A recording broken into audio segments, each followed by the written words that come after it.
my biggest current concern is we as conservatives do the most horrific job at reaching out to the black community. It's like, and I mean, you know, it's not only on us, but it's the fact that it's like, when we get called racist, we say, "Well, our fiscal policy is very great." Exactly. It's like. That's I mean, exactly right. it's like instead of calling somebody an asshole for calling you racist or white supremacist, you know, whatever. You're speaking my language. So how do we combat that? By calling them an asshole. I mean, like, really, that is the actual answer. If someone calls you a racist without evidence, this makes them technically, in the dictionary parlance, an asshole. Like, really, and it's not appropriate to have a conversation. If someone calls you a racist with no evidence, your proper response should not be, well, that's reasonable, let's have a conversation about this. Because once you do that, you've acknowledged that a reasonable person might think you're a racist, which means you're a racist, right, in the minds of the public. So you actually have to create a basic mutual assured destruction, which is they call you a racist, you say, no, you're just a jerk, right? And then, do you want to actually have a conversation about policy, or you want to name throw? Because I think you're ugly also. So how do we reach out to the black community? So I mean,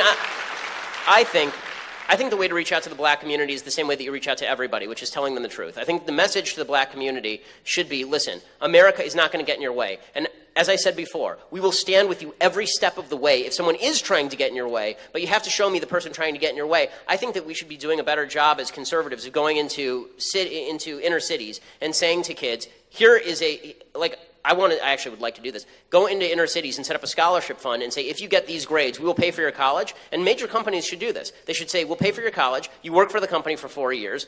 And that's the deal that we'll make with you. And so the job is guaranteed coming out. But a social structure has to be achieved. And sometimes that has to be done artificially. Because right now, the biggest problem in a lot of the black communities is that there's no real social structure as far as a two-parent family where they're telling the kids, go to school, get an education, and you'll succeed in America. Right now, well over 70% of black kids are born out of wedlock. Very difficult to have a very successful social structure when a lot of the guys that you know have abandoned their kids or are in prison.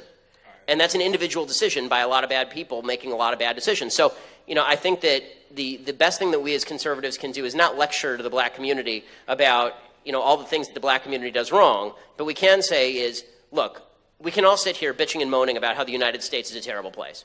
And the Democrats will be happy to do that with you all day. They will. They'll be happy to sit here and bitch and moan and then go to Washington, D.C. and do nothing for you. Nothing for you. But if you actually want to succeed, here's how we're going to succeed. We're going to sit down right now, and I'm going to make with you right now, individually, a success plan for you. And if you stick with this plan every step of the way, I guarantee you that by the time you're 25 years old, you won't be living in a hovel. You're going to be living in a nice apartment in a decent area with a job. I guarantee you that's what's going to happen. It has to be done not on a governmental level, on an individual level. Because here's the thing. We're all either dependent on government or we're dependent on capitalism. And so we have to make people dependent on capitalism again. We have to make people dependent on markets again and on freedom again and not on government again. Can I shake your hand? Absolutely.